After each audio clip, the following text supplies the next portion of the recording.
यांनी खासदार सुप्रिया सुळेंकडे ओबीसी प्रमाणपत्र असल्याचा आरोप केल्यामुळे वादाला तोंड फुटलं।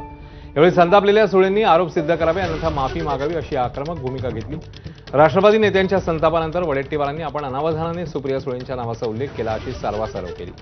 याआधी माजी मुख्यमंत्री पृथ्वीराज चव्हाणांनी शरद पवारांच्या राष्ट्रवादीची मतदारसंघ पुनर्रचना विधेयकाबाबतच्या भूमिकेबाबत नाराजी व्यक्त केली होती। मनुस्मृतीवाद्यांच्या सोबतीला जाऊ नका अशा शब्दात चव्हाणांनी राष्ट्रवादीला कानपिचक्या दिल्या होत्या, तर सुप्रिया यांनीही काँग्रेसच्या राज्यातल्या नेत्यांना लक्ष्य केलं होतं। त्यामुळे पुन्हा एकदा मवियातील मित्रपक्ष राष्ट्रवादी आणि काँग्रेसमधला बेबनाव समोर आला।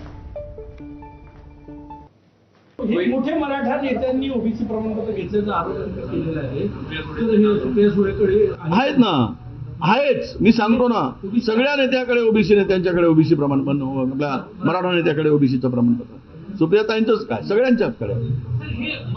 कदाचित पवार साहेबाकडे आहे की मला माहित नाही, मी बोलू शकत। आज जर ज्या पद्धतीने गेल्या काही दिवसापासून कदाचित त्यांना असं वाटलं असेल की राहुल गांधी आता महाराष्ट्रात फिरल्यानंतर वातावरण पूर्ण आपलं होईल, कोणाच्या मित्राची गरज नाही वगैरे, एकदा त्यांनी जर स्पष्ट सांगावं मला वाटतं। हे आम्ही फक्त मित्रांना डॅमेज करा, 2014ला ह्यामुळे सत्ता गेली ह्या लोकांच्या असल्या वागण्यामुळे।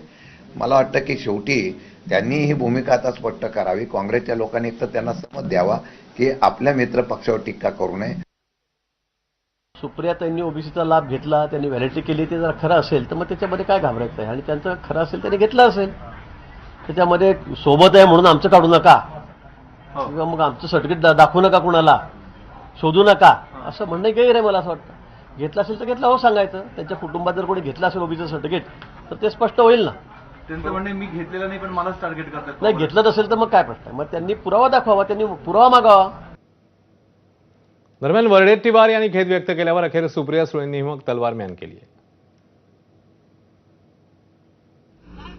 आता मला असं वाटतं त्यांनी त्याचं क्लॅरिफिकेशन दिलं असेल तर आपण त्या विषयावर पडदा टाकूया। या राज्यासमोर महागाई, बेरोजगारी, भ्रष्टाचाराचे आरोप, खड्डे असे खूप महत्त्वाचे विषय आहेत आणि माझी अतिशय विनम्र विनंती आहे की हे खूप सेन्सिटिव्ह इश्यूज असतात, त्यामुळे कोणीही अशा बाबतीत थोडं संवेदनशीलपणे बोलावं आणि अशा घटना परत होणार नाही अशी खबरदारी सगळ्यांनीच घ्यावी।